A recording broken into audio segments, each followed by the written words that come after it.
And close behind, and overtaking it, and overflowing it, the dawn came, pale at first, and then growing pink and warm. No Morlocks had approached us. Indeed, I had seen none upon the hill that night, and in the confidence of renewed day, it almost seemed to me that my fear had been unreasonable. I stood up and found my foot with the loose heel swollen at the ankle and painful under the heel. So I sat down again, took off my shoes, and flung them away. I awakened Weena, and we went down into the wood, now green and pleasant instead of black and forbidding.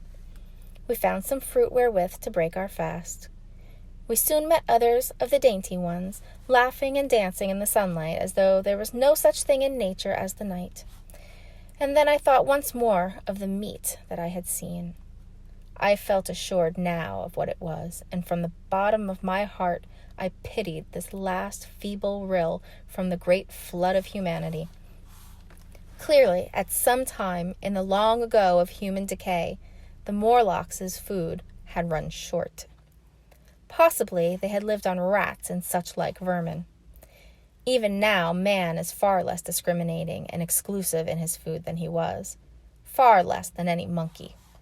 His prejudice against human flesh is no deep-seated instinct, and so these inhuman sons of men. I tried to look at the thing in a scientific spirit. After all, they were less human and more remote than our cannibal ancestors of 3,000 or 4,000 years ago, and the intelligence that would have made this state of things a torment had gone. Why should I trouble myself? These Eloi were mere fatted cattle, which the ant-like Morlocks preserved and preyed upon, possibly saw to the breeding of, and there was Weena dancing at my side. Then I tried to preserve myself from the horror that was coming upon me, by regarding it as a rigorous punishment of human selfishness. Man had been content to live in ease and delight upon the labors of his fellow man, had taken necessity as his watchword and excuse, and in the fullness of time, necessity had come home to him. I even tried the Carlyle-like scorn of this wretched aristocracy in decay, but this attitude of mind was impossible. However great their intellectual degradation, the Eloi had kept too much of the human form not to claim my sympathy and to make me perforce a sharer in their degradation and their fear.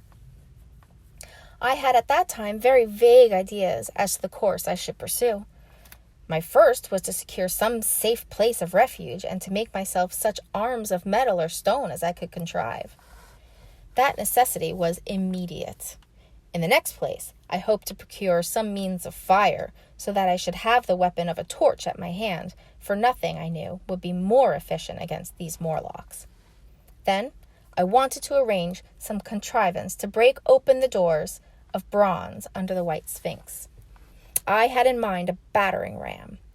I had a persuasion that if I could enter those doors and carry a blaze of light before me, I should discover the time machine and escape. I could not imagine the Morlocks were strong enough to move it far away. Weena I had resolved to bring with me to our own time, and turning such schemes over in my mind, I pursued our way towards the building which my fancy had chosen as our dwelling.